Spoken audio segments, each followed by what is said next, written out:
Salut Tuké, Chapeau Tuké en ligne, bonjour, bonsoir comme d'habitude, je sais pas quand vous regarderez la vidéo, ou simplement si vous allez la regarder. Alors on va se retrouver aujourd'hui pour la suite de la collecte, avec encore de la science-fiction fantastique, heroic fantasy, un petit peu d'action, donc voilà.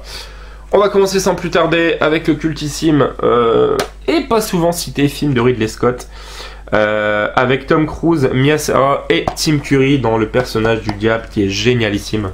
Très bon Legend. Je vous le conseille si vous l'avez pas vu. Vous allez passer un vrai bon moment.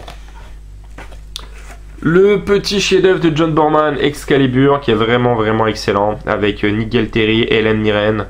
Voilà, donc écrit et réalisé par John Boorman. Culte, Excalibur.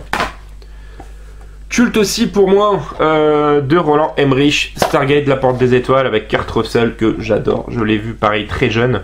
Un nombre de fois assez impressionnant et je l'ai pas revu depuis et il me tarde de le revoir. Donc Stargate, la porte des étoiles, avec une super musique en plus. Le Corsaire Noir, film de pirate avec notamment Kabir Bedi Mel Ferrer, film de Sergio Solima, donc film italien, qui avait l'air assez intéressant. La particularité de présenter un pirate de peau mate, on va dire, et ben c'était assez original et assez invraisemblable quoi. Donc le Corsaire Noir.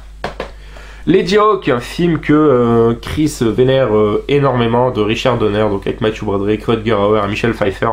Je l'ai pas vu moi celui-ci, donc ouais, faudrait que je le découvre aussi. Donc Lady Hawk. Ensuite, petite dédicace à Rémi de Steelbook Paradise, qui aime beaucoup le cinéma de Toyark et le cinéma d'arts martiaux comme ça en général. Donc là, c'est de Zhang Yimou, et je sais qu'il aime beaucoup aussi ce film, donc avec Jet Li, Tony Leung, voilà. Hero, donc que moi je n'ai pas vu, mais qui est paraît-il très cool quoi. Je vois qu'il y a aussi Donnie Yen d'ailleurs. Donc voilà, c'est ma chérie qui aime beaucoup ce genre de film. Sword and the Sorcerer, le glaive et le sorcier, culte aussi. De Albert Pyun avec Kathleen Beller, Richard Lynch, voilà. Donc ouais, très beau film d'Heroic Fantasy aussi celui-ci, Sword and the Sorcerer. L'excellent Le Choc des Titans, l'original de Desmond Davis, produit et réalisé au niveau des effets spéciaux par Ray Harryhausen, donc vraiment excellent. On en reparlera un peu plus loin de Ray Harryhausen, vous allez voir. Le cultissime Blade Runner que j'ai vu une seule fois quand j'étais jeune et que j'ai vraiment pas aimé. Donc il faudrait que je me le remate avec mes yeux maintenant d'adulte et de cinéphile aguerri on va dire. Donc Blade Runner version Director's Cut. Donc ouais, à découvrir. Bad Lieutenant dans une superbe édition. Donc le film de Abel Ferrara, culte et un peu trash et un peu barré. De toute façon comme tous les films de Ferrara. Donc avec un gros livret. Voilà. Et le film en double DVD, voilà, que je vais pouvoir bien remettre justement. Ensuite l'excellentissime, parce que j'aime vraiment beaucoup ce film, pareil, plaisir coupable, souvenir d'enfance, de Kevin Reynolds, Waterworld, voilà, avec Kevin Costner et Dennis Hopper notamment, donc vraiment excellent, ça se passe sur l'eau, c'est un espèce de Mad Max aquatique quoi, j'aime beaucoup. Hocus Pocus, excellent aussi, souvenir d'enfance de Kenny Ortega, avec Sarah Jessica Parker, Thora Birch, voilà, film de sorcière, très bon, Walt Disney.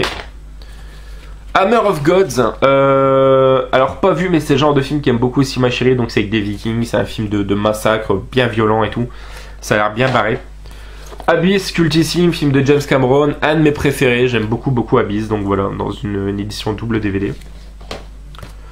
Celui-ci c'est en deux parties, c'est adapté d'une œuvre de Lovecraft, donc c'est le Territoire des Ombres, le Monde Interdit, et le Territoire des Ombres, le Secret de Valdemar. Donc c'est mon poteau Julien de la Face Cachée du Ciné qui m'avait envoyé ça à l'époque. Si jamais tu passes par là, je te remercie encore une fois de plus. Ensuite, Mortal Instruments, qui est le film qui donnera lieu à la série sur Netflix Shadowhunters, qui aime beaucoup ma chérie. Et le film elle aime beaucoup aussi, moi je le trouve sympathique. Voilà, Mortal Instruments. Cashern, pas vu mais pareil, ça a l'air d'être bien barré, c'est un manga live, voilà, de Kazuaki Kiriya, et ouais, ça a l'air d'être bien bourrin aussi. Ensuite, je l'ai dans une bien plus belle édition, mais je l'ai en édition simple aussi, de Guillermo del Toro, Le Labyrinthe de Pan, qui est un petit bijou. The Revenant, à l'heure où je vous parle, je l'avais toujours pas vu, alors est-ce que je l'ai vu depuis? J'espère quand même, film de Alejandro González Iñárritu, avec DiCaprio qui a été oscarisé pour son rôle. Voilà, donc The Revenant, toujours pas vu. Alors où je vous parle. Seul, film français adapté de la BD, je crois d'ailleurs. qui est détesté par beaucoup de monde, que j'ai pas vu, mais qui m'avait l'air fort sympathique quand même. Donc à voir éventuellement. La série animée Ghostbusters, qui est très très cool, il y a 5 heures d'épisode, donc il y a la saison incomplète. J'étais très content d'être tombé sur ça en vide-grenier à 2 euros je crois. On reste sur SOS Phantom avec SOS Phantom 1 et SOS Phantom 2 d'Ivan Reitman. Je vous ai présenté dans la collection Action le remake entre guillemets avec les nanas. Men in Black dans une super belle édition, donc cultissime, le premier que j'aime vraiment beaucoup. Donc on a le DVD en double disque et un livret assez sympa. Voilà. Le Men in Black 2 qui est un plaisir coupable, qui est vraiment pas bon mais que j'affectionne particulièrement. Et le 3 je l'ai pas et je l'ai toujours pas vu. Voilà. Short Circuit avec le petit robot que j'ai dans une deuxième édition. Je vous l'ai présenté aussi dans la collection film d'action. Donc je vous en ai déjà parlé. L'excellent Pacific Rim de Guillermo del Toro avec Charlie Hunnam et notamment Rob Perlman. J'ai vraiment passé un bon moment devant. Pas vu Pacific Rim le 2, là, Pricing je crois. Le coffret Les monstres reviennent de l'espace que je vous ai déjà présenté. Coffret Arctus avec 4 films de science-fiction.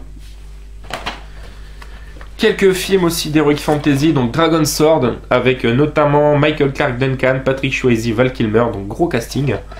Et c'est réalisé par Tom Reeve. Je l'avais pas vu celui-ci. Putain, je vois qu'il y a Jean-Pierre Castaldi aussi, mon dieu. Ça a l'air d'être sympa, Dragon Sword. Orquars, qui est très cool. Voilà. Depuis le Seigneur des Anneaux, je me suis passionné pour justement la mythologie des orques, tout ça, avec les dragons aussi. Vraiment bien, Orquars. Pathfinder, qui est très bon, de Marcus Nispel. Voilà, un viking et puis des créatures, quoi. Donc avec Karl Urban. Vraiment très cool celui-ci. Bigfoot, la légende de Bigfoot, la rencontre inoubliable, film d'enfance que je regardais quand je regardais aussi les Anderson, Meet the Anderson. Cœur de dragon, Madeleine de Proust, film nostalgie des années 90, donc de 96 exactement, de Rob Cohen, avec Dennis Quaid et Sean Connery, je crois qu'il fait la voix du dragon, si je dis pas de bêtises. Vraiment génial, Cœur de dragon. Le Monde perdu de Irwin Allen, voilà, que j'ai dans une autre version que je vous ai présentée. Donc celui-ci, disque deux disques avec le film original des années 20. La machine à explorer le temps, l'original de George Pal, voilà, avec Rod Taylor, donc cultissime, excellent. Le petit coffret bien sympathique regroupant le 7e voyage de Sinbad, le voyage fantastique de Sinbad et Sinbad et l'œil du tigre. Un coffret que j'avais eu, putain, je sais plus, sur Vintage, je crois, pour une dizaine d'euros, donc avec les 3 DVD. Donc 3 films que j'aime énormément, que j'ai tué un nombre de fois les cassettes, mais hallucinant. Le premier par Nathan Uran, le deuxième par Gordon Hessler, le troisième par Sam Wanamaker. Tous 3 produits par Ray Harryhausen et en charge des effets spéciaux, bien évidemment, Ray Harryhausen. Les animatroniques des diverses créatures sont vraiment excellents. Ça, je vais le mettre de côté et je vais me les remater, je vais les faire découvrir à ma chérie. Ensuite, pour terminer, un petit peu de Jurassic Park, donc les 2 VHS d'origine que je me suis jamais séparé. Donc Jurassic Park et Le Monde perdu. Et au niveau DVD, on a le premier Jurassic Park, Le Monde perdu, donc le mon préféré est le premier, mais j'aime vraiment beaucoup aussi le 2 et le 3 qui sont quand même bien conspués, donc le 3. Et j'ai passé un excellent moment devant Jurassic World, voilà. Et j'ai pas en DVD encore Fallen Kingdom, peut-être, alors je vous parle sûrement, même je l'ai. Et pour terminer, la petite trilogie Mad Max 2 Le Défi et Au Dôme du Tonnerre. Hormis Fury Road, je n'ai jamais vu les Mad Max originaux à l'heure où je vous parle. J'ai encore beaucoup de choses à découvrir. Voilà les amis, ça se termine là pour cette vidéo. J'espère que ça vous aura plu. N'hésitez pas à commenter, liker, partager. Et nous on se retrouve très prochainement pour la suite. Joël Nanani, mais ok. Ciao fucking ciao.